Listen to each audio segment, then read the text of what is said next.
82, I was 17, my old man was 55. If you do the math between the two of us, that's 72 years of life.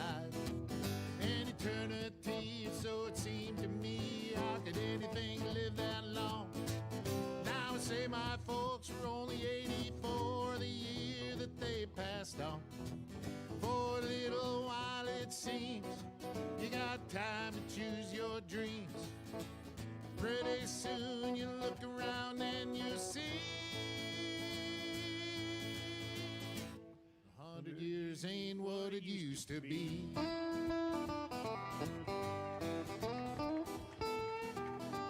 And my grandpa Roy, when he was a boy in 1904, he was taught by men who fought in the actual Civil War.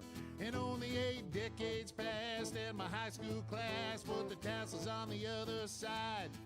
Started on our way full of naivete on the great American ride.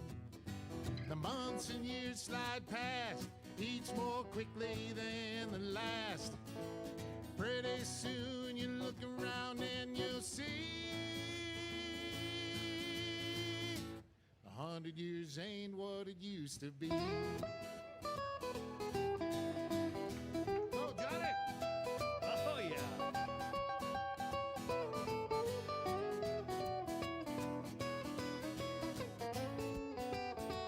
Oh, yeah, Johnny, hey!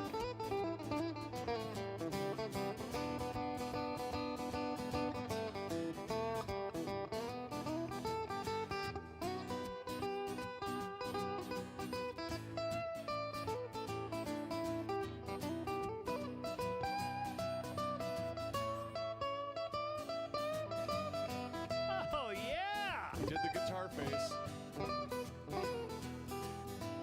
Ibuprofen's under buy again in my online shopping cart. Every week I learn of something else I should be doing for my heart. If I use the wrong pillow, I might have trouble getting out of bed. My hair grows in my ears and nose now more than on my head. As a kid, to me, ancient history was something like World War I. But I arrived close to that time and this year as I sing this song. And I'm starting to find I can wrap my mind around life is brief and dear.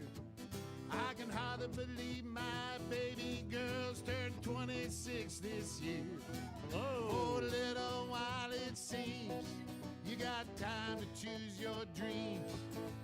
Pretty soon you look around and you'll see everybody 100 years ain't what it used to be.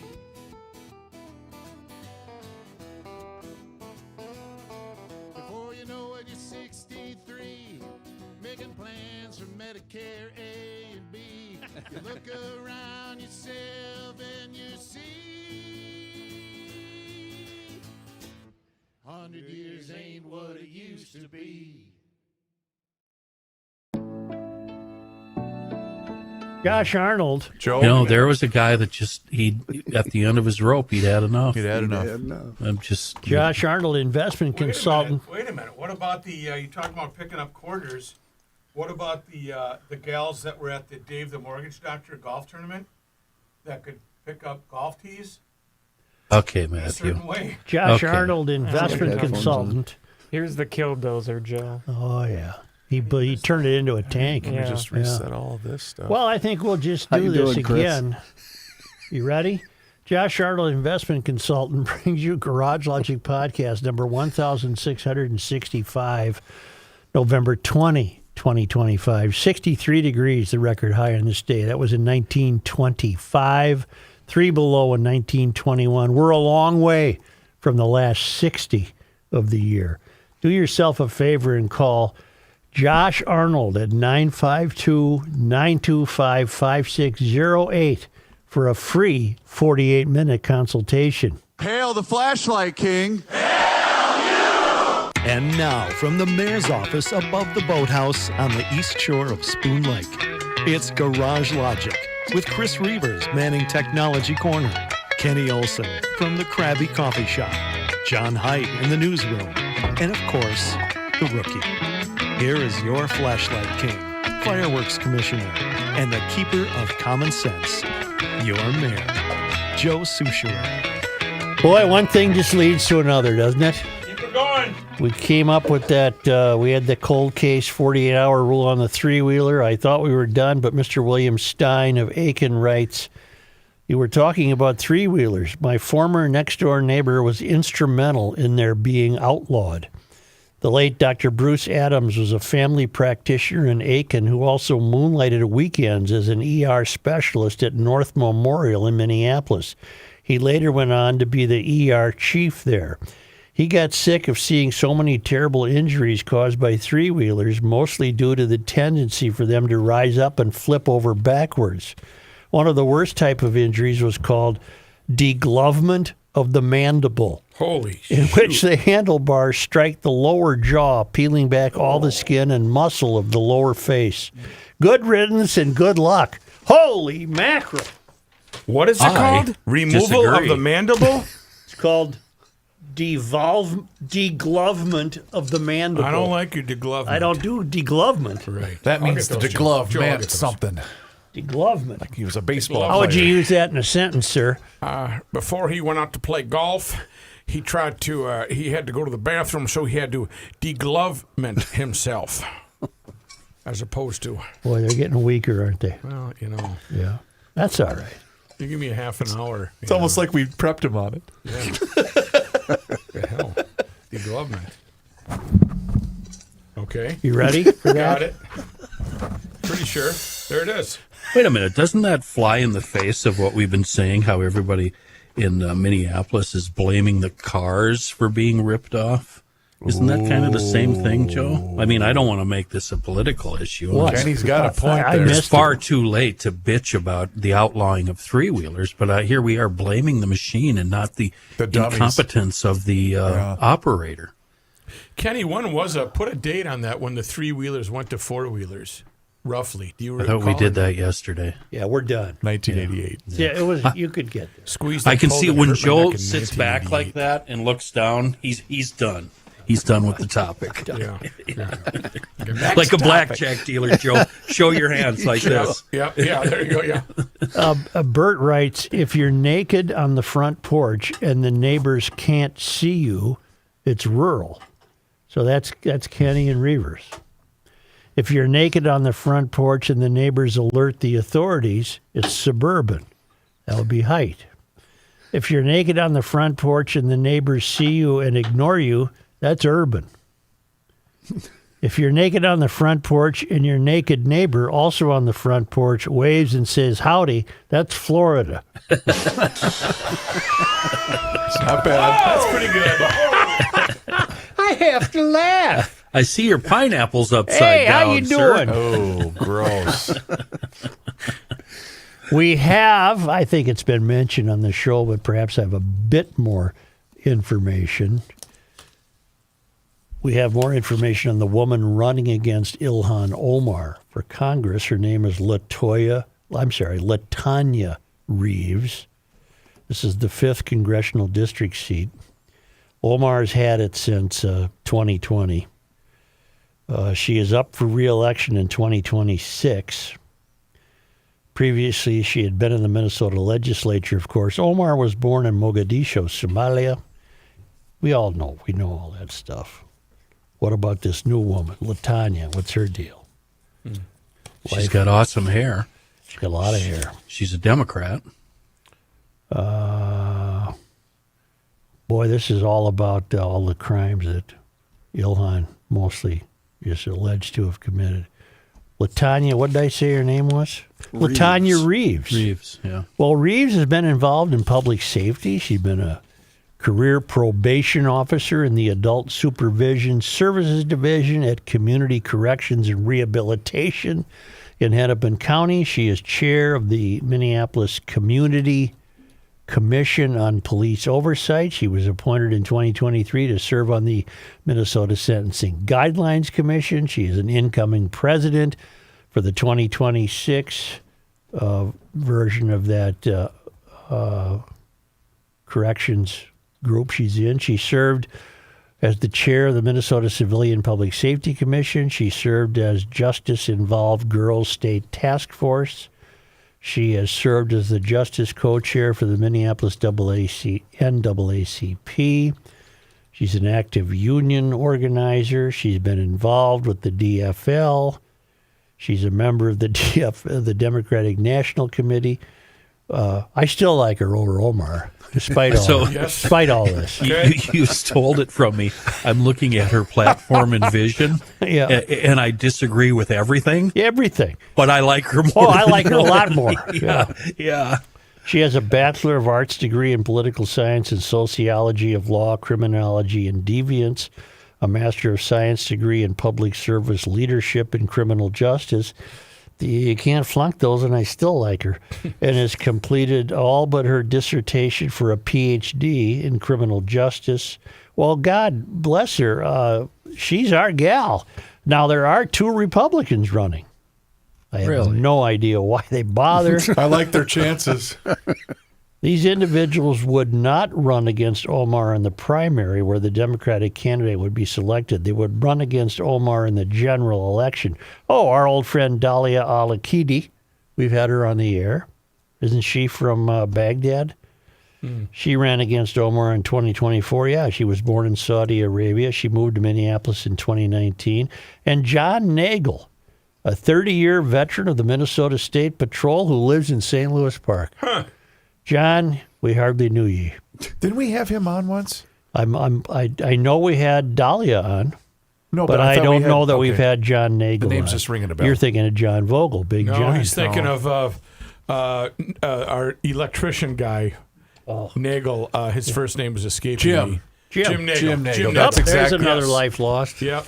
That's exactly who I'm thinking of. Here's Tanya Reeves. who's endorsed her. Yeah, Keith Ellison. still like her. Scott Dibble, he's a senator. Still like her. Representative Jamie Long. Still like her. Representative Frank Hornstein. Getting harder, but I still like her. Sheriff Dwana S. Witt. She's I a like Hennepin her. Yeah, yeah. she's Fry. I still like her. Hollis Winston, the mayor of Brooklyn Park. Why not? Council member Andrea Jenkins. Oh, what the hell? I like her. Colin Beachy, chair, Minneapolis School Board. And finally, Dr. Cedric L. Alexander, former commissioner of community safety. Cedric the Minneapolis. entertainer. Yep. I like her. Wait a minute. We just glossed over the A topic. Oh, Ellison pulled it. Yeah. I was surprised by that. Ellison isn't going to endorse Omar? I wonder- She yeah. must have cut off his payments or something. I wonder Or what the vice versa. story Or is vice there. versa, yeah. Wow. That's kind of a big deal, is it not? There's a guy that endorses her from the labor. He's a labor advocate. His name is Louis McNutt. What an awesome name. It's a wonderful nut. Louis McNutt. I mean, that's a wonderful name. He should be in radio. What Really? a great name. Louis McNutt here. Willie McNutt. Good morning. Let's turn to the Minnesota legislature. We have Lee Finke is calling the ICE raid on, very angry about it and says Trump is a child rapist. Oh. Well, the problem is we don't know that. And you're never going to know that. We don't know that. We don't know that you're never going to know that. Or we don't know that he's I was playing that as. he's not a child. We don't know if he's a child rapist. You know what I think? A bunch of guys knew Epstein. And Oh, boy. Epstein said to them, I got an island. I got a plane. Come on out. Come on over sometime. And a lot of them did. And there were hijinks. And quite probably the hijinks involved girls not of age. And all these guys who took part, they know now what a shameful thing they did. And they don't want this made public. Do you think they went there not knowing what to expect? No, and they thought, no. They had a good idea. Okay. So Thank you. And it was like when Clinton went to visit Greg Norman remember that down yes. in Florida, and mysteriously enough broke his leg or something. hurt his knee. Yeah, sure you did, bro. Right. Tripping So, over 16-year-olds. So many of these fellows are probably now in positions of high status in the world, and they don't want their names revealed. And they got the right guy as president to keep those names secret, because very probably he's among them. I'm not saying he's a child rapist, because we don't know that. But we'll never know it, because, as you can see, just even by today's news, these documents or whatever they are will never be available to the public, ever. We'll never know. So therefore, I wish the whole thing would go away. Because what good is it serving only except for to educate us on the ridiculous theater conducted by the third rail? They'll just invent new ways to not serve the public and protect themselves. So you're never going to get these documents, ever. And I'm sick of every newscast starting with these Trump stuff, and there's nothing new. And these hypocrites usually like to start every newscast with weather because it helps their agenda. But when you know they shove the weather aside for Epstein, they're dying to give you these documents. We'll never see them. They will never ever be released. So, Rook, I should move that from my lead today into something else. Start with the weather, John. Yeah, you got bad weather and come back to it, will you? Joe, can you put on your judge's robes for a second? I have a legal question for you. Here I am. Does the president have any legal recourse against Lee Finke for calling him a child rapist? Is there? You would think that would greatly irritate him. Wasn't that classic definition or a defamation case? I mean, it seems like it's defamation to me. Yeah. And hasn't he won cases like that in the past? Yeah. I'm trying to find the exact quote here. Oh, I have it right here. Oh, read it to me.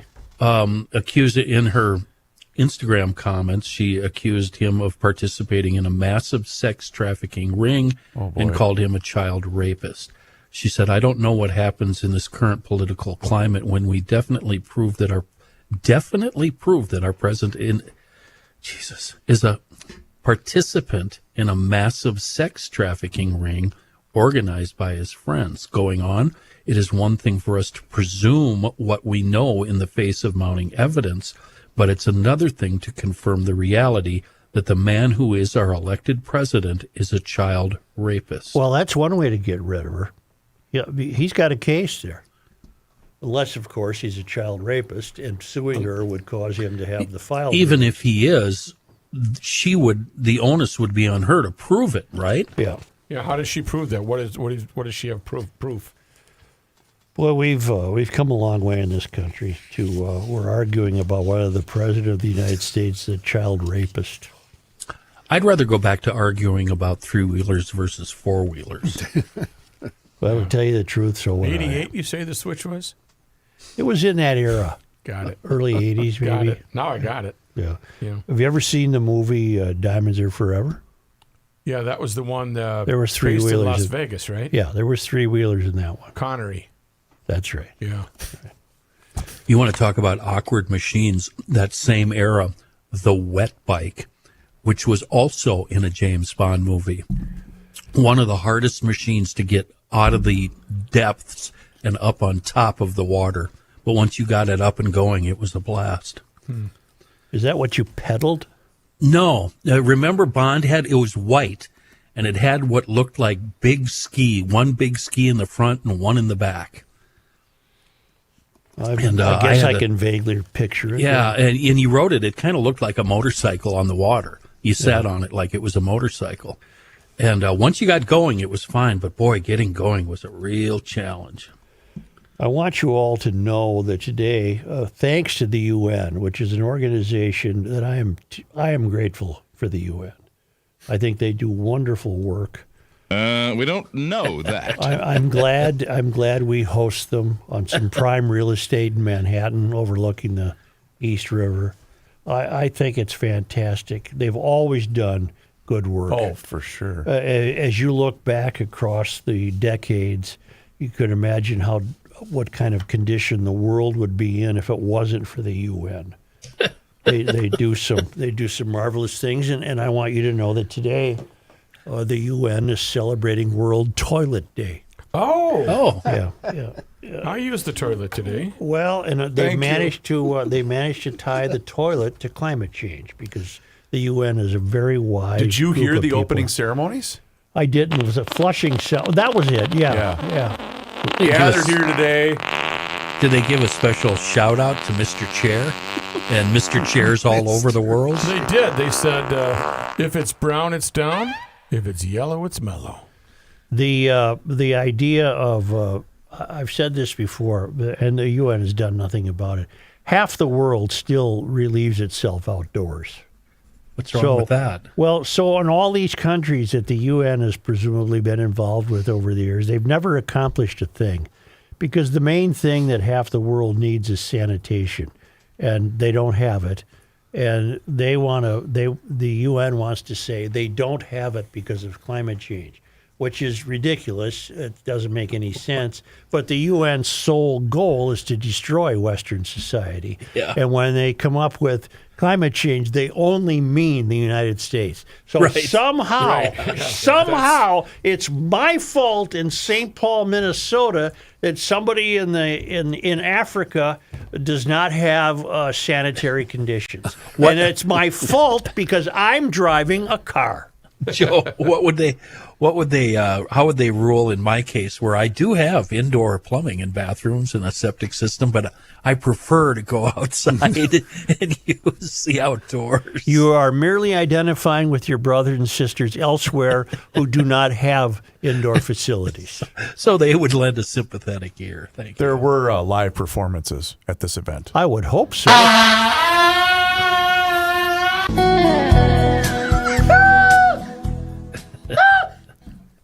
It's What? World Toilet Day. What was that?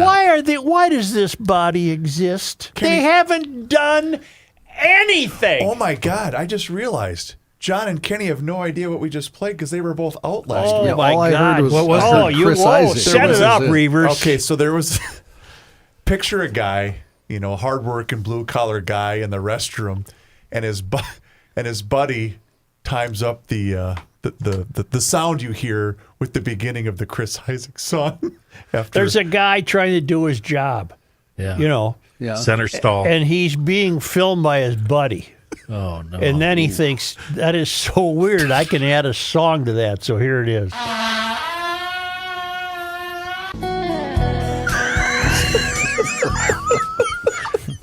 I totally Boy, forgot. are we sophomoric. John, doesn't that remind you of something Tom Waits would do? He likes using sounds like He that likes sounds effects. in his songs. Yeah. Now, I, for one, happen to think that's not real. It's probably AI, but who gives a damn? It's funny. Can I get back to, well, we haven't really left World Toilet Day, have we? No, we're still there. We're still on the pod. We're just commenting on the live performance. I've been to the UN building. It's a lot of people walking around with iPads. A lot of people. None of them accomplishing anything. And the current head of this phony operation is Antonio Guterres. He wants the world to make a movement, which I think is an inconvenient word for him to use on World Toilet Day. He wants the world to make a movement towards equal toilet facilities for all. He wants toilet equity. This is what the UN Big is. banner ad and all that? I'm not making this up. He wants toilet equity in a world reshaped by rising climate pressures, because they won't give up on that. No. That's their last way they figured out how to destroy us, is to keep harping away on the climate. So in a world reshaped by rising climate pressures, urban growth, and inequality, safe sanitation remains a cornerstone of public health and human dignity. And it does, General Antonio Guterres, it does. But have you ever done anything about all of the corrupt regimes that have been running third world countries, enriching themselves with the money we send them and not accomplishing the task that you claim to be in favor of? You're a hypocrite. You're useless. Your body is useless. Not your body personally, although it might be. The UN is useless. And it's just a great big money-sucking fraud. And they haven't accomplished a thing, and I wish they weren't in our country. So there. And don't. One more thought, John. There's more. Don't forget that lack of sanitation around the third world is caused by corrupt, non-existent, corrosive governments. Yes, John.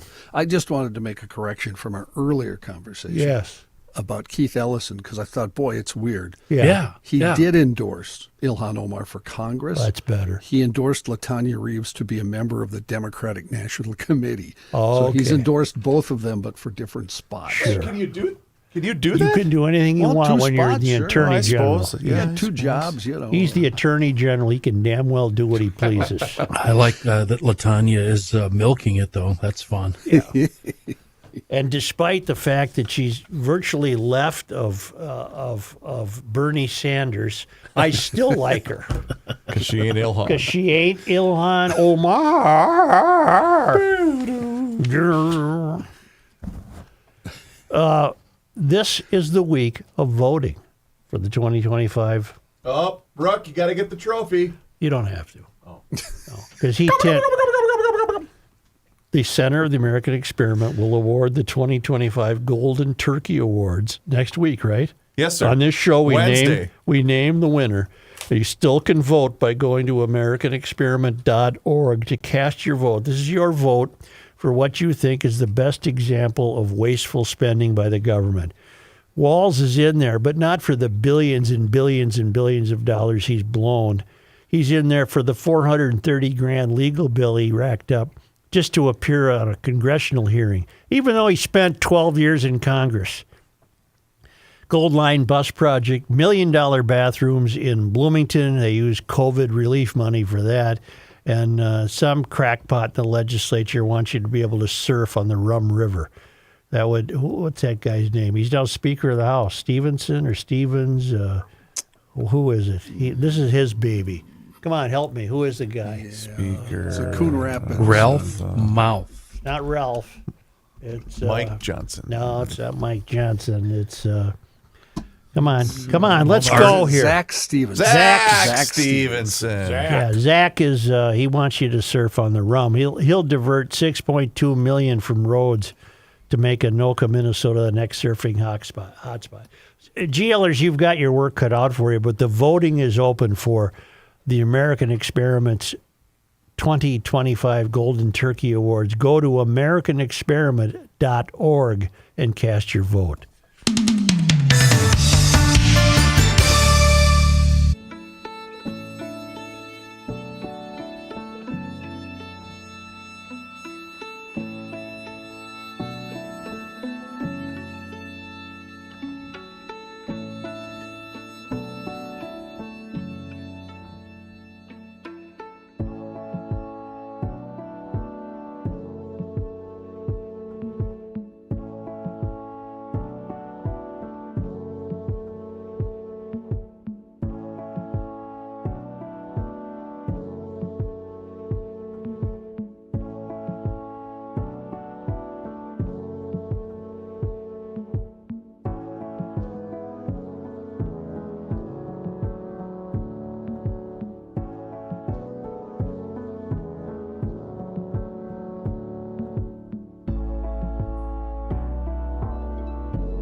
better. Whoa.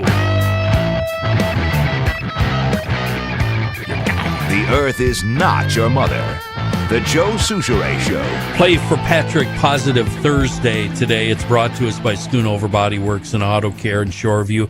They're at 1060 County Road E in Shoreview. By the way, that's where you can send your check, Joe. All things related to auto care and Play for Patrick can be had at Schoonovers. Hi, Mike. Good afternoon. Good afternoon, boys. Listen to this. Nice to be with you today. Listen to this. Zip your lip and listen to this, Mike. The John and Angela Fund have generously donated $5,000 to our Play for Patrick deal.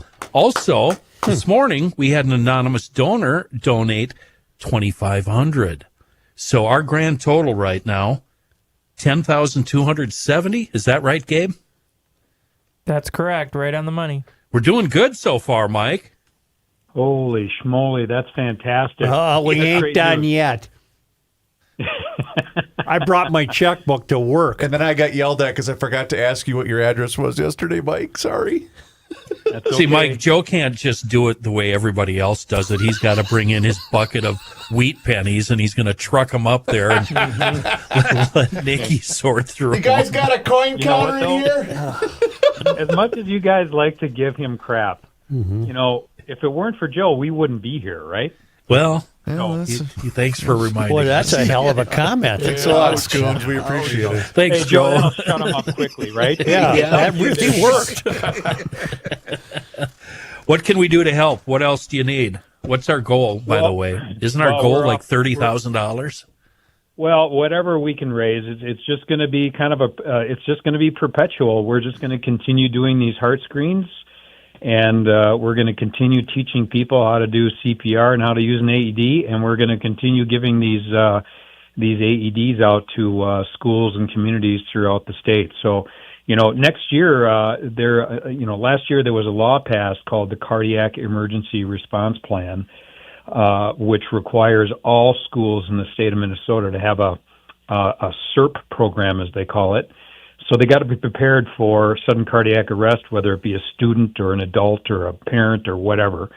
And unfortunately, there's a lot of schools that are not prepared. So we're gonna all this money that's being raised, we're gonna help, you know, with other organizations, help get these schools ready to be ready for, you know, when a cardiac event happens, because they will happen. Mike, how much, if I was going to go in and buy one off the showroom floor, how much does an AED cost a guy? Just one single unit? Well, I think they go anywhere from like $1,500 on up, and you know, bilingual and all those, you know, having a child, you know, having the ability to shock a child, you know, there's a lot, and then portability, excuse me. Yeah. The smaller they are, the more expensive they are.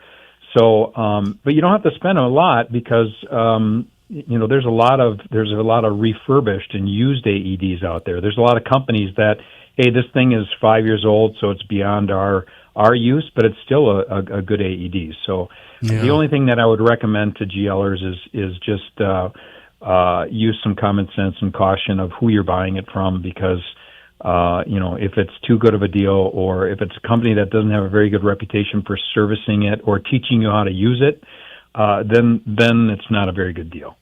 You guys also at your Play for Patrick events teach CPR. Now, there's been a very sad development in the world of CPR. I no longer am able to use my mouth. I can't use my mouth anymore. Is that true? We don't want you to use your mouth, Kenny.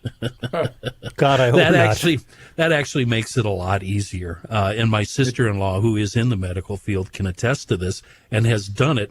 I don't know how to put this, mouth-free. Are you being serious now? And saved a life. Yeah, no, you don't use your mouth anymore, Joe. Oh. Yeah. Yeah, that's the nice so we teach bystander CPR. So, you know, all the CPR that we're teaching people is just, you know, compressions. There's no mouth-to-mouth resuscitation. All you're doing is beating their heart for them until emergency services arrive. I think that improves my odds. Someone grabs the AED. And Joe, it really works. You know, yeah. Yeah, it Yeah, works. it's- No one would come to me before, but now, what the hell? Just jump on my chest. Yep. There we All go. right, let's get down to it. Well, no, it's a little more complicated than that. I but understand. It's chest compressions. Let's get down to the real nitty gritty here.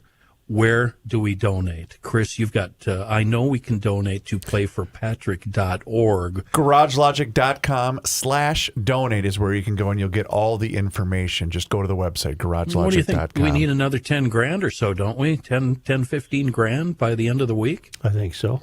Yeah. And Mike, very- I've been it's, threatening to go to people's front door and actually solicit money from them if they don't hurry up and donate to us. All right, Kenny. As much as and we don't want you to use mouth to mouth on anybody, and we certainly don't need you to go door to door. So just stay put, Kenny. Stay put. I'll calm down. Go drive tractor. Go Yeah. drive truck. Yeah. Just do what you're good at. I think what you mean, underwear. what you're saying is, okay, Kenny. Okay, Kenny. Okay, Mike, thank you very much. Meanwhile, if you need anything related to that automobile, your daily driver, your special ride that only comes out for a few days in the summer, doesn't matter, anything at all, you can have it at Schoonover Body Works and Auto Care.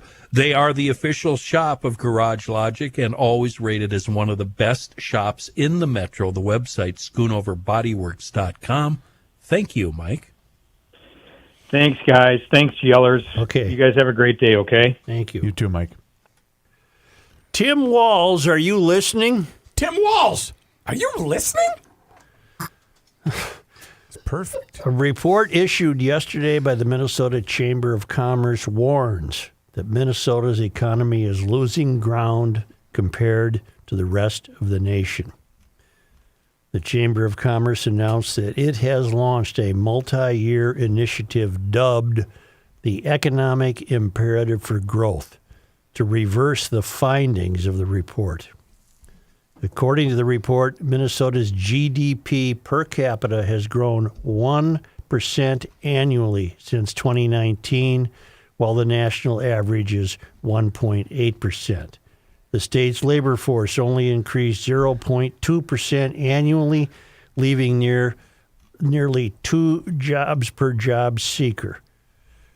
The report found Minnesota's labor growth ranked 40th in the nation. Wow. Additionally, the report found that from 2020 to 2024, nearly 48,000 more people left Minnesota than moved here. That ranking puts the state at 41st for losing people. These stats should serve as a wake-up call, said Doug Loon, president and CEO at the Minnesota Chamber of Commerce. We cannot hide from the realities of our economic position. We can celebrate what's great and confront the barriers that hold us back. It's time to restore our competitiveness and create opportunity here in Minnesota. That is among Walls's complete and thorough failings. That's me talking, not this guy. This guy has been the worst governor in the history of the state of Minnesota. You say 41st in losing people. That's almost misleading, isn't it? Yeah, I don't know how to say it. No, but I'm just saying that wording sounds. Yeah. Anyway, that's terrible. Wow. When asked what's led up to the decline, Loon said it comes back to a few fundamental realities of our economy and our state.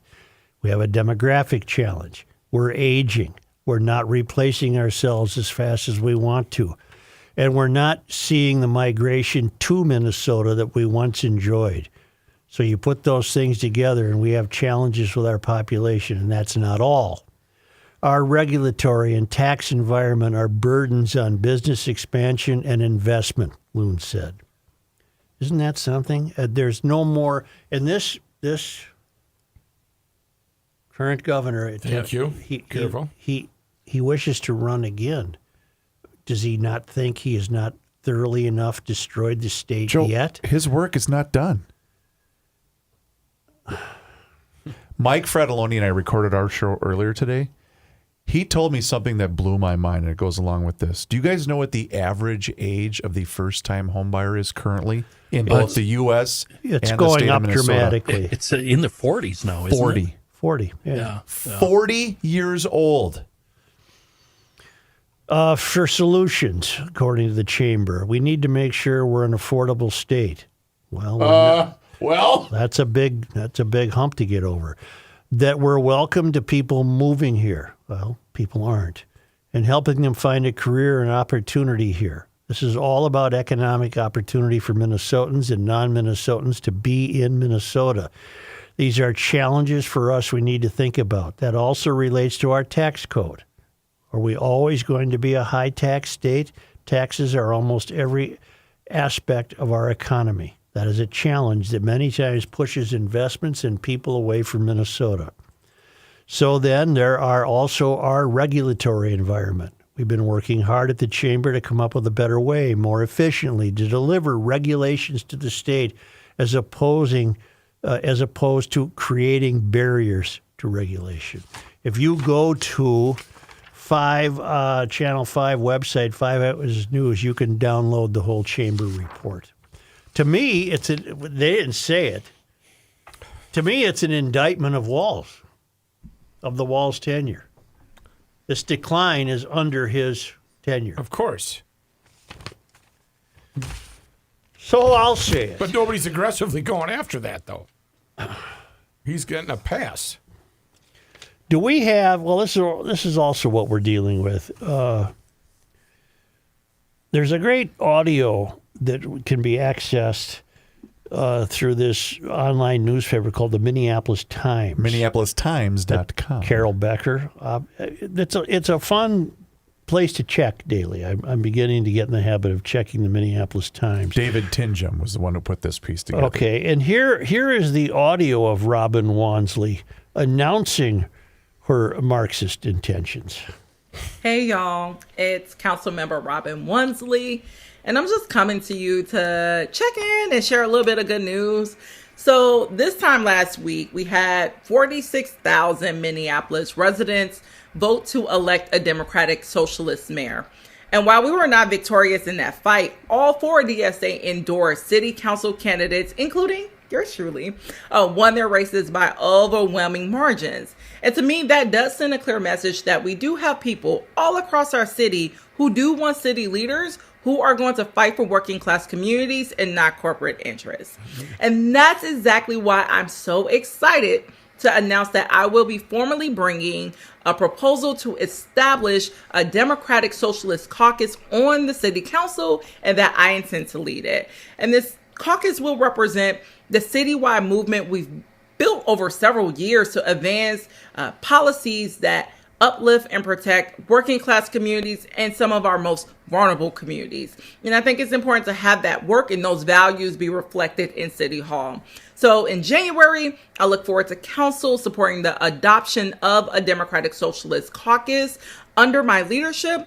And then for us to get to work to advance and win a $20 minimum wage, key renter protections like rent control, and a city-owned grocery store. So you already know that I'm in this with you, and I look forward to working together to prove that a Minneapolis works best when it works for all of us. So with that, y'all, bye.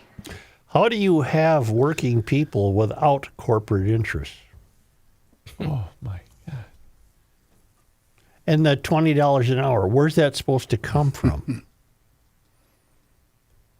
And a city-run grocery store, which is That's absolute folly.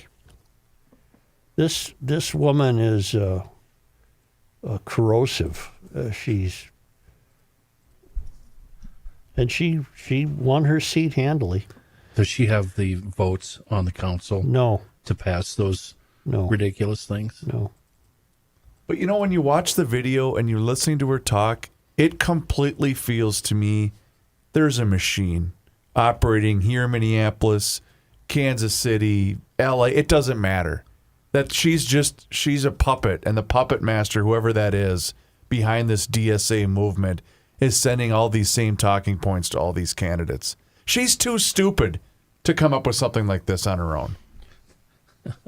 She's never done anything. She's never done anything. She's just another activist who. You didn't have me until you said she's too stupid, and now I'm considering what you said previously. But do you see what I'm saying, Ken? Oh yeah, I kind of do, yeah. But you're right. She's not a brilliant leader. No. Either is Chugtai. Hey, y'all. These people won handily.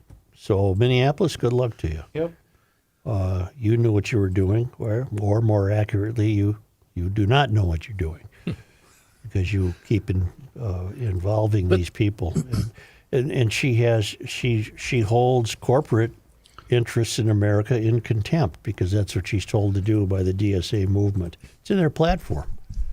And so I don't know. Again, this has failed wherever it's been tried for hundreds of years. It's going to fail here because you're going to run out of other people's money. And you have to remember, Chris, with the way she speaks, she's not talking to 60-year-old adult males. True. In Minneapolis. She's talking to no one white either. Well, I wouldn't say that. No, I disagree with that. But I would say she's trying to endear herself to the younger generation because we hear a lot of that from the youngsters. I think she already has. Other than Gabe and my son. And, well, I shouldn't have even said that, I guess, now that I think about it.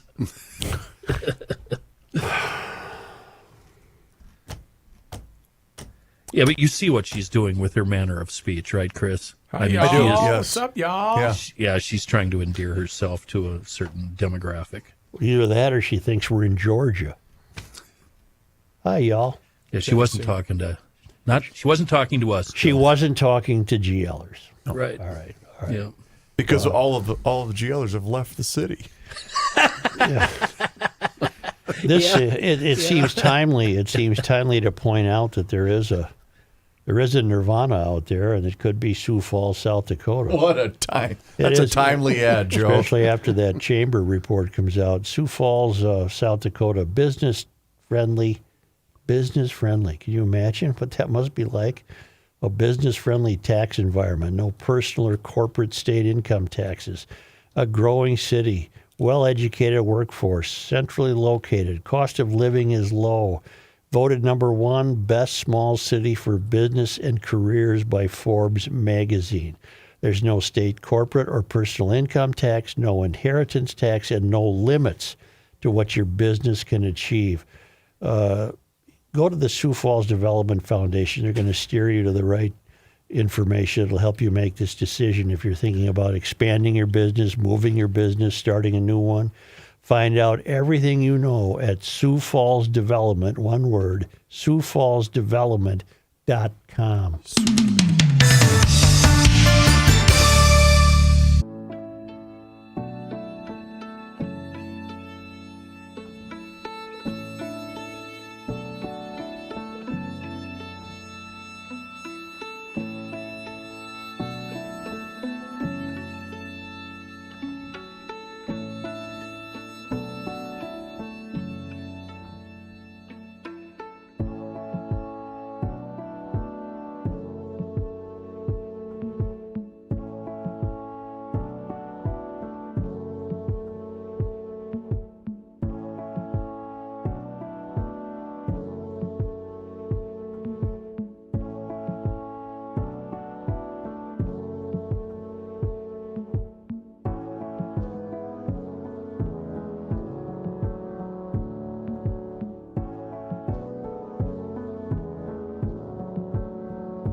We're going to Johnny.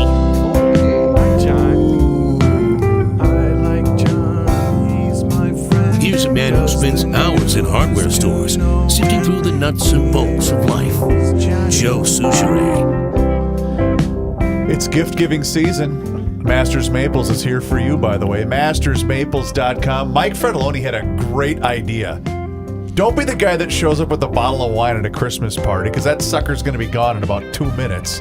Show up with a personalized bottle of Masters Maples, and you suck up to the mother-in-law and say, hey, this is for you. And that thing's going to last you a month in the fridge, and you're going to be the hero for every breakfast. It's a great idea, by the way. Find out where the spread is, huh? MastersMaples.com. You can find all sorts of gift packs available, whether you're looking for the 100% pure maple syrup, or if you're looking for the pure maple sugar, the sweet and savory seasonings and rubs. Or you know what? Don't be lame. Get them all. It's fantastic stuff. It's 100% and pure. Minnesota made. Our buddy Ben, a diehard GLer, he's the brains behind Masters Maples and mastersmaples.com.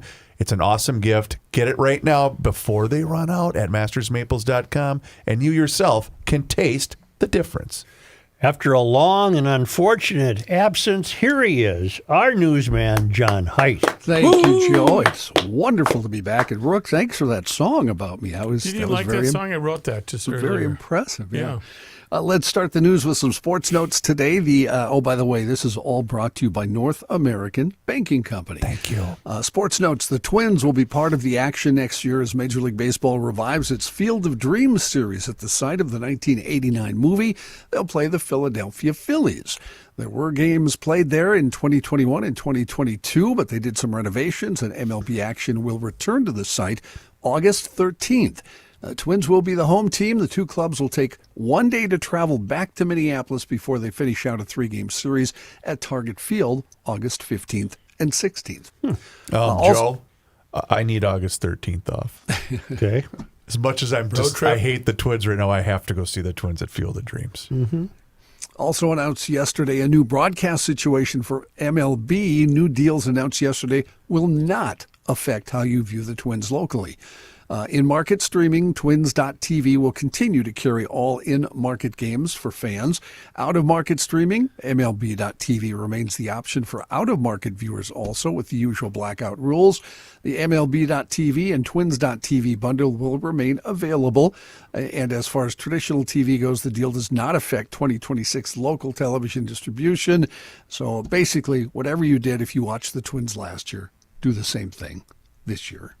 I got it. Next year, I guess that would be, wouldn't it? Yeah, and Joe, for you, that means call John and I and complain that you can't find the Twins game until we help walk you through it. I got them all last year. Okay. How many games did you watch last year, roughly, do you think? 30. Okay. You guys don't count. Okay. What? No, John, you watch dumb games.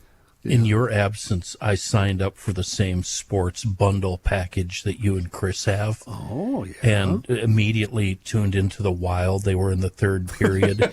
And we weren't watching, the roommate and I weren't watching for more than 30 seconds when we were both yelling at the TV, "Shoot the puck, you bleeping idiots." But they won in a shootout last night. Yeah, and they won again last night. Glad to see it's working out for you. Yeah, it's great. I love it. I'm really glad I took your advice. Wait till you start watching San Diego versus the Phillies. Okay, that could that's be good every games. game. And what I've noticed, and you guys didn't tell me this, that you can watch the other team's broadcast, It's fantastic. which is a lot of fun. Yeah. Yeah. Same thing with baseball. is? It's always fun to hear all the announcers. Yep.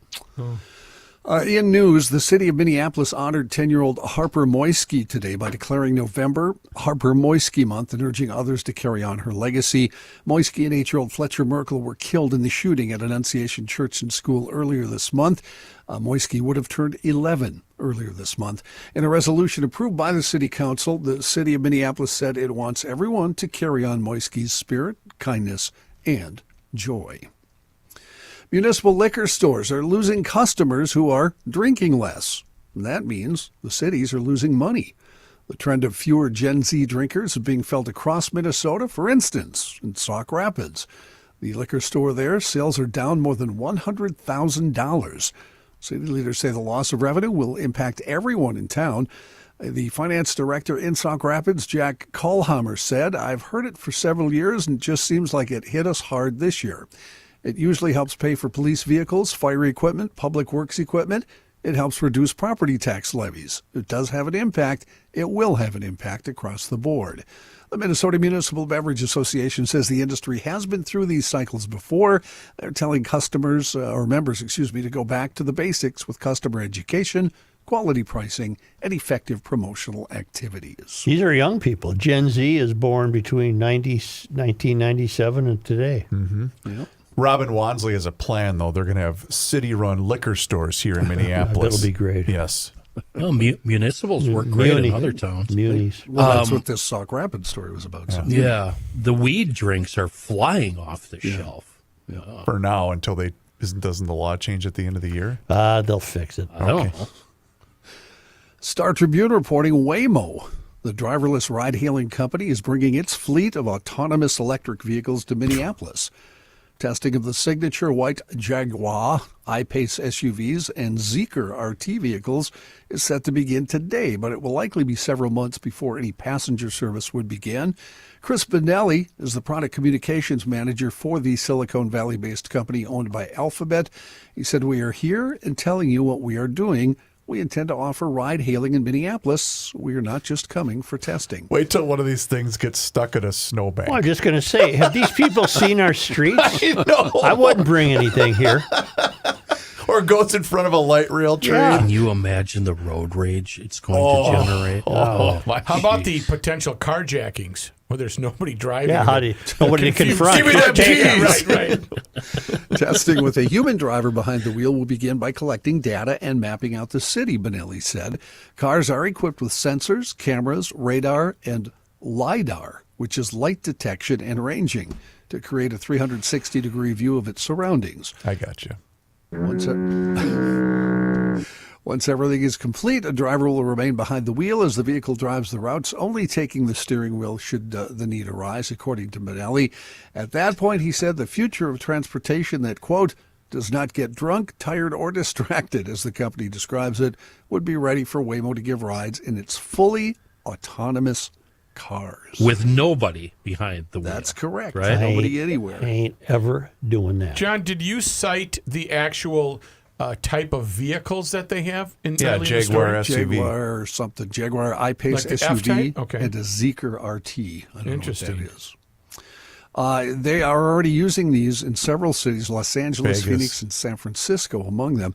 A friend of mine on Facebook who's a musician said he was stunned. I think he was in San Francisco. He said he would see one every 100 feet. Wow. And he was worried, needless to say. Well, if you were homeless in San Fran, you could just move in. Right. Use Let's one go as to the a next bath. McDonald's. Use it as for a bathroom like they did with Lebowski's car. The company also is partnering with DoorDash to deliver grocery and meal orders to customers in the Phoenix, Arizona area. Minnesota's peak deer season ended Sunday with a plentiful harvest that assured state wildlife biologists that whitetail populations are still rebounding and being kept in check by hunters. The final tally for the 9-day statewide firearm season, 123,634 whitetails. Holy cow. That's up 8% from a year ago and comfortably ahead of the 5-year average. Hunting license sales at the Department of Natural Resources were on par with last year, about 398,000 hunters. Looking ahead, total deer harvest this year was on pace to exceed last year's total of 170,679 animals. Paul Burr is the DNR's acting big game program director. He said, "I'm very happy to see the numbers we're putting up. It's indicative of a growing, healthy deer population, and we did not see a decline in hunters." The biggest mismanaged population there is. These Four guys deer sleeping in the yard across the patting street last night. themselves on the back for doing a horrible job. Jeez. What a bunch of clowns. Quick break here and hear from Mr. Olson. John, that's not correct. I demand now. I'm not asking. I demand that when you refer to me as Master Seafoam. Master Seafoam. Wow. I am the Garage Logic, the GLC foam expert. You can ask me anything about it, and I'll tell you the truth. Seafoam helps your engine run better, helps it last longer. It prevents common engine problems. It cleans, it lubes, and it's safe in all gasoline and diesel engines. Now, how do we use it? Well, that's where I might have got it wrong in the past, and I think Joe's on the same level here. When we get asked, we tell you, give them a big, big bump. Way too much is perfect. It's the way I do it. Actually, that's not true. If you go to the official website, seafoamworks.com, they're going to give you the real dope for regular fuel system maintenance. Add 1 ounce per gallon. 1 for ounce. cleaning. If 1 ounce is good, give them the whole thing. That's what I say. Yep, way too much. Perfect. 2 or more ounces for a low tank. The more you add to fuel, the better it cleans. See, that proves Joe and I are correct. That's right. And for 2-stroke premix, add 2 ounces per gallon. But when it's time to put them to bed for the season, you got to stabilize that fuel. Add 1 ounce per gallon. Where to find it? Well, look around. Open your eyes up. It's everywhere. Big box stores, hardware stores, auto parts, convenience stores. It's even in grocery stores. It's everywhere, and it's the best thing you can do for your cylinders. A wonderful product in a world of bad gas. It's Seafoam.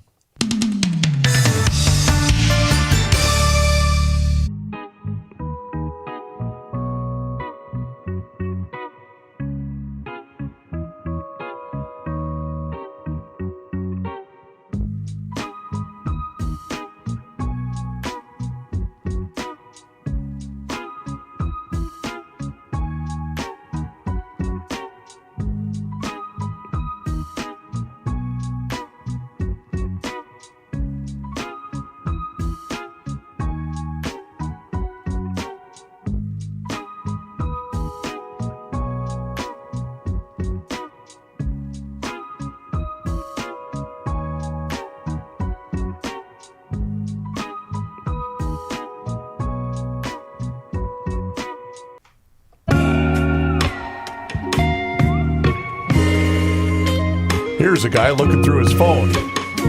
You cannot stop him. He'll just make a move. Joe Souchere. We are nuts. And we are nuts. MN.com. Handmade right here in the great state of Minnesota, Minneapolis to be exact. It's small batch, handcrafted and roasted to perfection. You know what? I had a great tweet from our buddy Cicero MN. He stopped in at the Fratelloni's, I believe, Johnny, up in Andover, in your neck of the woods. Nice. He got and I didn't know they even had this, the cranberry mix. Hello? What? I didn't even know that was possible. What? But also the dill pickle that we had. I got to have a cranberry mix. Should I text Mike and tell him to put it at the Grand Store? Do something, yeah. Okay, I didn't even know that was a thing until I saw that tweet. Yeah. And it started off a firestorm. But check it out for yourself. Go to wearenutsmn.com. Like I said, you can get them at any one of your Fratelloni's hardware and garden stores locations, Lunds and Barley's, Kowalski's Markets, now available at all Quick Cub Foods locations and also available at Quick Trip. It's the snack that's taking over the world, and you know it's the best. Whether you're looking for the cashews, whether you're looking for the maple bourbon toffee almonds, it's all there for you. Great gifts, by the way, for those in your life. We are nuts, and wearenutsmn.com. Kenny, you have a correction to make. John, this might come as a surprise to you in your absence. The mayor, the fireworks commissioner, made a mistake. What? And I only learned of this because we have our own official geologist. Stacy. We do, Stacy. Yeah. She alerted me and sent me a text yesterday with a link to the USGS volcanoes on Twitter. Uh-oh. Fact check. There is no tremor occurring at Mount Rainier. Always check credible sources like USGS and PNSN for information about volcanoes. The station Star is temporarily impacted by ice buildup causing communication problems resulting in odd but non-volcanic signals. I see. John, the mayor yesterday had Mount Rainier exploding in the near future. She's ready to go at any moment. Get out. Ready to go at any moment. That's not true. I was wrong. I'm sorry if anyone was offended. You go to the box, you feel shame. Feel shame. 2 minutes. And then you get free. And thank you, Stacy. In national and international news, economic news, U.S. job growth defied expectations in September, according to a Labor Department report issued nearly 7 weeks late because of the government shutdown. Payrolls rose by a seasonally adjusted 119,000 on the month, the strongest gain since April. That was well above the gain of 50,000 jobs economists polled by the Wall Street Journal expected to see. The September report covers the month before the recent government shutdown began on October 1st. However, August payroll numbers were revised to a loss of 4,000 jobs, and July's payrolls were revised slightly lower to a 72,000 gain. John, I hate to interrupt, but yes? You were just mentioning jobs and payroll, and I think I owe it to the audience and to the rest of the staff. Joe, will you do me a favor and regale all of us with the phone conversation that the man to your right had with the staff at the airport yesterday, and your reaction to that phone call that Matthew had after the show took place yesterday? Oh, what was it? Well, he took a call from apparently someone who works for him. One of the supervisors. And some questions were asked of Rook, and Rook rattled off these professional answers. He knew exactly where. International travel. He dealt with somebody on Icelandic Air and told him exactly where he had to go and what the procedure was, and then he dealt with another guy and said, "Don't worry about Gate 3, Phase 4. I got that all handled." Wow. And he hung up, and I looked at him and I said, "Let me ask you something." What? I said, "You've been working for me for 30 years, and I've asked you to do things, and all I've ever gotten really is the word top hat written on a piece of paper, and you were running this thing so smoothly. You sounded like you knew what you were doing. It didn't sound like BS. I couldn't have been more impressed." And then I just thought back over our long career together, and I had regret. I had sadness. Yeah. I looked at him and I set the phone down very slowly and longingly, and I said, "I'm going to go back to being dumb now, okay?" But you guys, you two are the only two that will get it, because I was standing there, Joe's sitting at his desk, and Matthew's on the phone, and I see this from Joe. He glares right at me like, "Who is this person?" It's the head snap. Yeah. It was quite informational. It's like the chore at your house that you don't want to do, so you just play stupid whenever your wife asks you. Very good at that. And he's done that for 30 years. Yeah. To you, yeah. And then, but he goes to the airport, and they can't even move a plane without talking to him. That's put that over on G22, okay? Right. Yeah, got it. Sales of previously occupied U.S. homes increased last month to the fastest pace since February as lower mortgage rates helped pull more home buyers into the market. Existing home sales rose 1.2% in October from the previous month to a seasonally adjusted annual rate of 4.10 million units. Sales climbed 1.7% compared with October last year.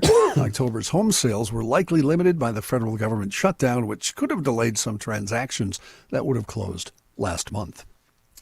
Justice Department lawyers revealed yesterday they didn't present a revised indictment against former FBI Director James Comey to a full grand jury, an unusual error that threatens to derail the federal government's case.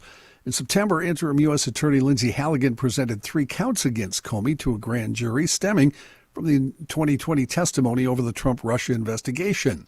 The grand jury rejected one false statement, but voted to indict on the other 2. However, instead of presenting a revised 2-count indictment to the grand jury for approval, Halligan revealed yesterday she presented the updated charging document only to the foreperson who signed it.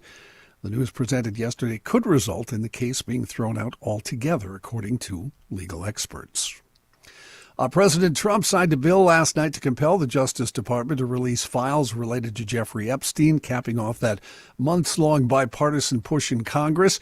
That was my lead, Rook, but I moved it back. Thank you for that. Appreciate it. Let's see, now I lost my place trying to say that. The House overwhelmingly supported passing the bill on Tuesday, with only Representative Clay Higgins voting against the legislation. Later in the day, the Senate agreed to send the measure to the president by unanimous consent.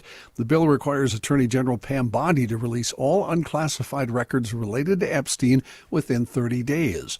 The law allows for redactions about Epstein's victims if there's an ongoing federal investigation involved, but the Department of Justice cannot withhold information according to the law due to embarrassment, reputational harm, or political sensitivity. Now, you said the key word, the word they need in there. The only word that they need is we can send out unclassified. Suddenly, there's going to be a lot of classified info.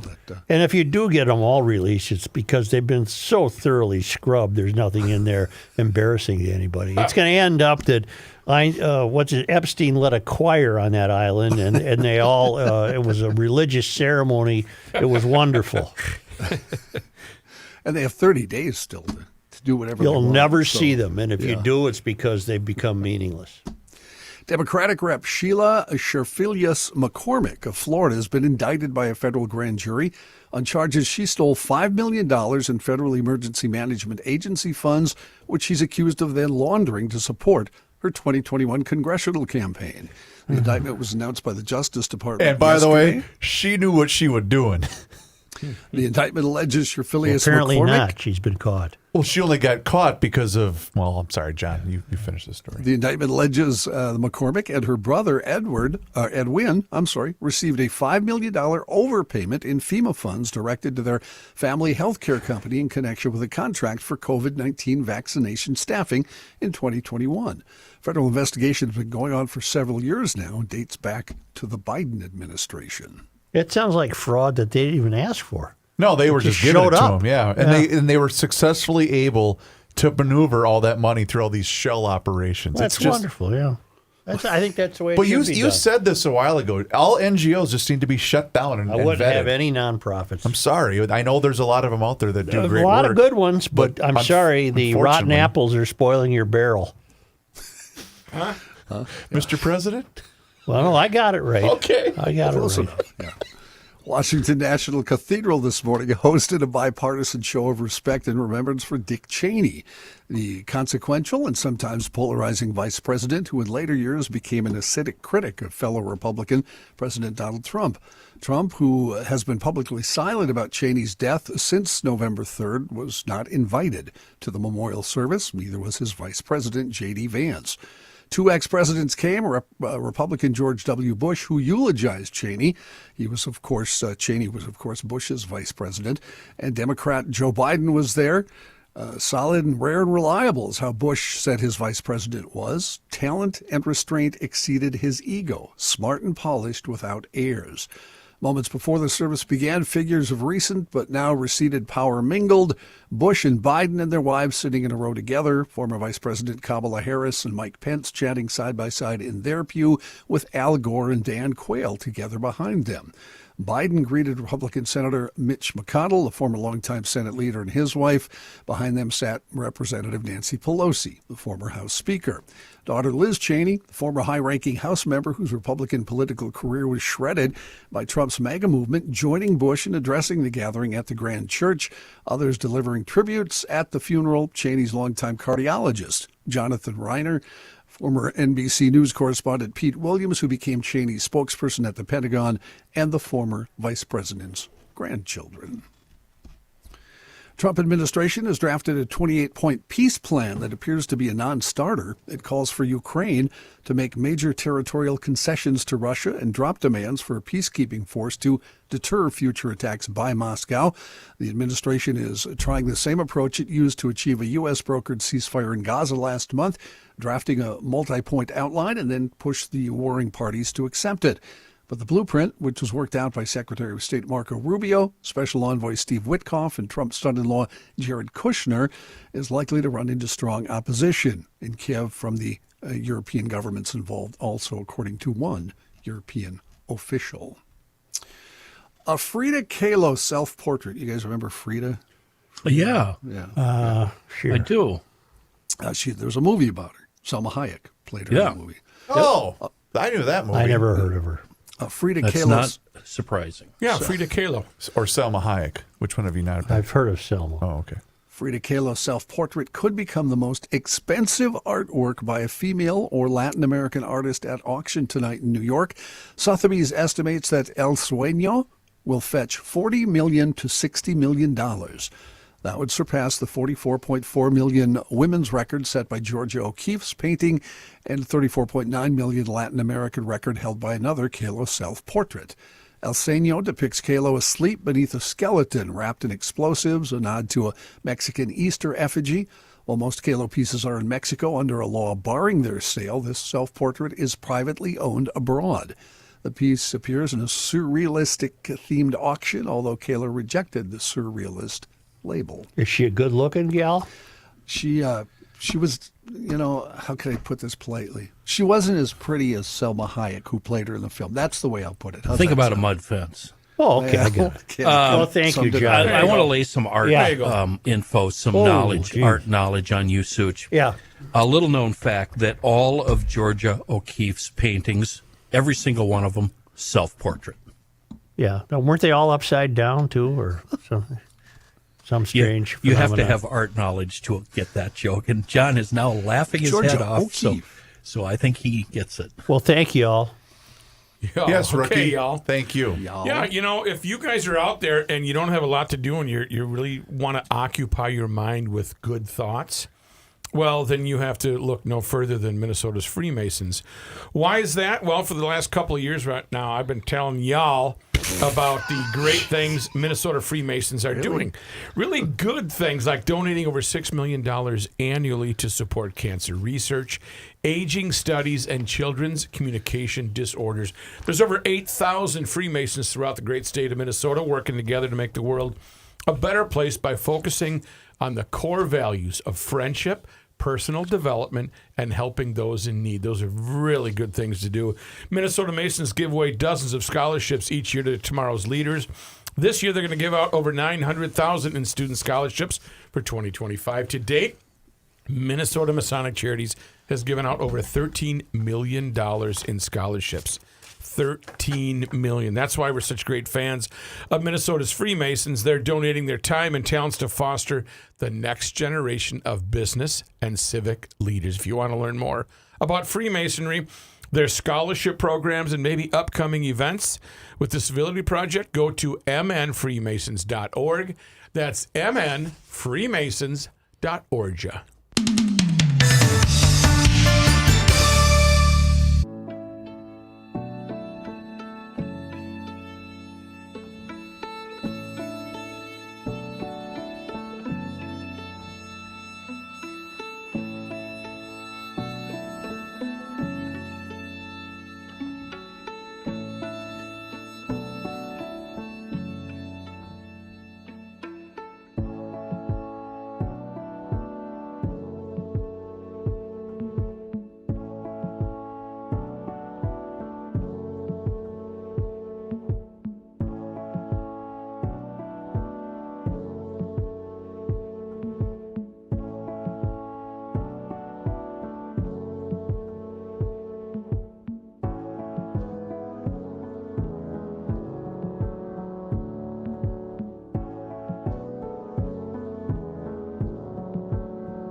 This guy wears many hats, just not indoors. Joe Souchere. Hofferman Water and Connecticut are here. Give yourself the gift of the best quality water known to man this holiday season. You do that right away by getting on that schedule and having them come out for that free water analysis, just like I did a number of years ago. 612-895-2440. You can also book your appointment online at HoffermanWater.com. Did I mention it's free, by the way? Yeah, you book that appointment online at HoffermanWater.com. And as long as you're on that website, you can see every single different water treatment system that they have to offer. Whether you're in the mood for a brand new water softener, maybe an iron, rust, and odor filtration system, or a brand new drinking water system, or treat yourself to all three. Why not? You deserve the best. And Hofferman Water and Connecticut can provide that. You know what? I started out as a customer years ago. It's made an amazing difference in the quality of my water. It'll cut down on your salt usage, but it's also going to protect all of your appliances. And that's because bad water can affect everything inside of your home. So go with the best. HoffermanWater.com. They have been proudly serving the state of Minnesota for over 50 years. Do me a favor and mention that you heard about them on the Garage Logic podcast. Joe? Gents, I am taking some much-needed time off from all of you next. That's Russ's email. That's the note from, I thought Here you had an is- announcement you're taking some time off. Here is this week's GLer of the week, the Masters Maple person. That's right. Nathan Michaels of Robbinsdale, Minnesota. Come on down. Nathan known Michaels, address. congratulations. I got his address here and the whole deal. You're going to get that Masters Maple gift pack, right? A little sneak preview of next week. No. Now, I'm not going to give the name. I'm just going to tell you that it's someone who doesn't live in Minnesota. Oh. I think it's our first distant winner Really? in the Does town she council. live in Western Maine? No. Or no, Western Maryland?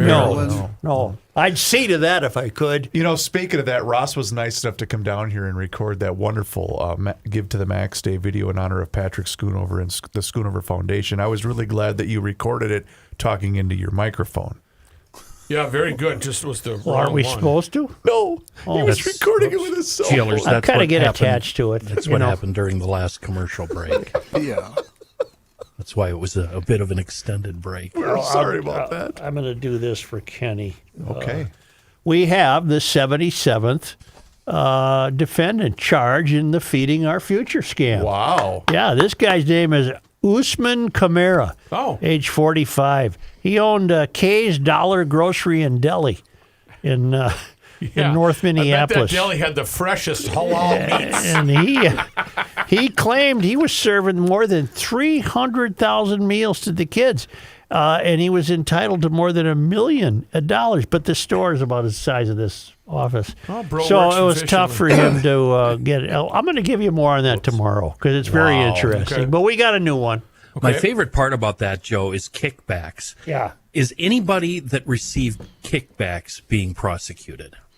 don't I know. want to be one of the kickback guys. Yeah, if you're th- safe, yeah, no doubt. Yeah. I'll this is a good one. We'll have to do it tomorrow. Break it down for us Break it tomorrow. down because he was all over the map there.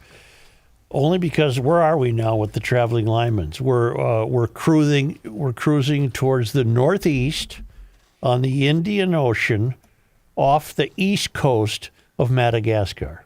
All right. Wow, okay. And it's only because they come to us from this vessel, Okay. from the traveling linemen. It was on this day Joe, today is November 20th. in 1855. Oh, okay. The Mississippi River froze over for the season, concluding a busy year during which 553 boats and 30,000 people traveled to St. Paul. Wait a second. Uh-huh. The Mississippi froze Yeah. over on Yeah. November 20th? I was Yep. just thinking the same thing. Yeah. And you deny climate change. That can't be true. No, I've never denied climate change. Oh. I just deny the BS is run by the UN and all the rest of these frauds. On this day, November 20. in 1967, boy, she's that old, Nicollet Mall opened in Minneapolis. Sorry, what year? 1967. Wow. That was a good year. I happen to think 1967 is the peak year for all automobiles, no matter what manufacturer. To me, that was Why? the year for automobiles. What do you think was? I just think every Okay. car produced in '67 was the best it's ever been. The Mustang? Best. Everything, any car you come up with. Pinto. On this day, November 20th. in 1969, Indians of all tribes, a group of activists, including Adam Nordwall from the Red Lake Ojibwe, occupied Alcatraz in San Francisco. They intended to force negotiation with the federal government and to assert the need for native self-determination. Members of the group remained on the island until they were forcibly removed in 1971. Wow, they stayed out there for 2 Yeah. years, bringing national attention to native issues. Why? Oh, I see. It was this day because he was a Minnesotan, Adam. On this day, November 20. in 1979, artificial blood was used in the United States for the first time when Dr. Robert Anderson of the University Hospital injected Fluosol, a blood substitute developed in Japan, into a Jehovah's Witness individual who refused a regular blood transfusion on religious grounds. How'd that work out? Well, for that that's person? the interesting part of this. We don't know how that played out for him. That's not in here. So, on this day in Minnesota sports disappointment history. Joe, who did we lose to on November 20th? Well, in 1943, on this day, the Gophers refused the Slab of Bacon trophy after beating Wisconsin. They smack it with the. I didn't know that. Koran? I didn't know that was offered. I back thought we had then. the axe with Wisconsin. Well, this was the Slab of Bacon trophy. We refused That's it. kind of a bad trophy. On this Slab day, of bacon. November 20th. in 1966, Fran Tarkenton was benched for Ron Vanderkellen. Ooh, Francis Asbury Tarkington? Yeah, I bet he did not take that well. probably not. And he broke up a fight with you and Sid, you said? He did. Wasn't he the son of a preacher man? He was. Okay. On this day, November 20th. in 1977, they don't build them like this anymore. Yeah, I sure do. 67. On this day in 1977, Walter Payton ran for 275 yards against the Vikings, even though he had the flu and a 100-degree fever. Wow. Motivation. He was such a badass. Sweetness is back, and that's no Jack. Walter Payton And what did Walter do when he ran it into the end Please. zone? Thank you, Ken. probably set it gently on the ground or handed it to the referee. Yep. Because why?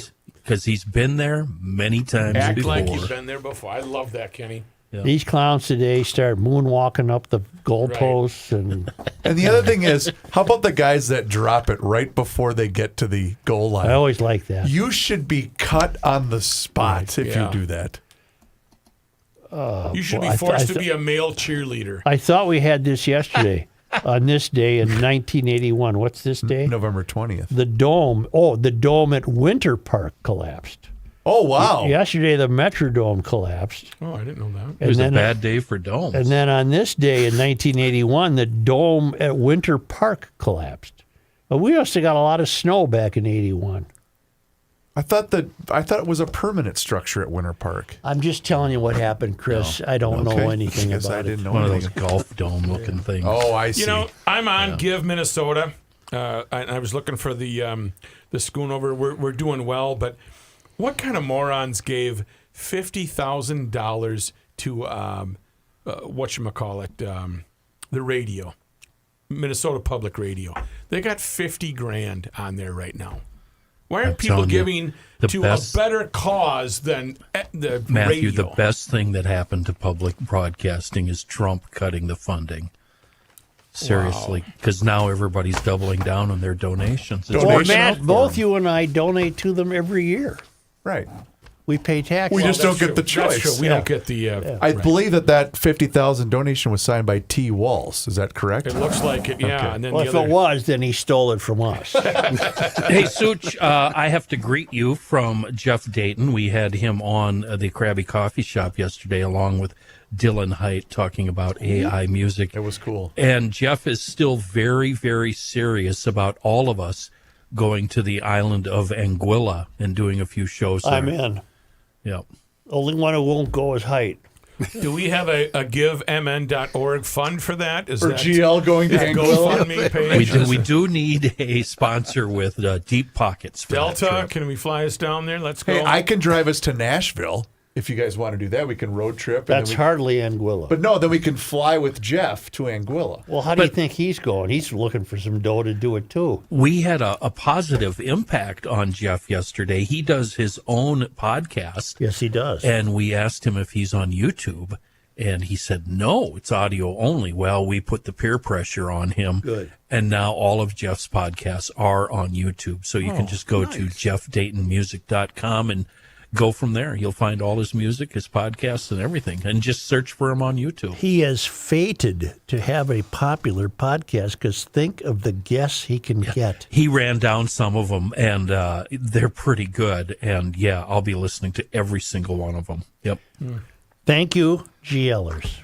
Thank you, GLers, to every one of you that has donated so far to Give to the Max and the Patrick Schoonover Foundation. We appreciate that. And if you haven't done so yet, find out more at garagelogic.com/donate. And you can also find us on YouTube. As Kenny just mentioned, we are on YouTube where you can watch the show each and every single day starting right around noon. And you can also see full segments, video shorts, behind-the-scenes footage. It's all there for you. Just search Garage Logic on YouTube, along with all of our social media channels, which includes Facebook, Instagram, and X. And also sign up for the Daily Logician. That email comes right to your inbox each and every single day, and it includes the most recent episode of the podcast. Find out more, sign up today at garagelogic.com.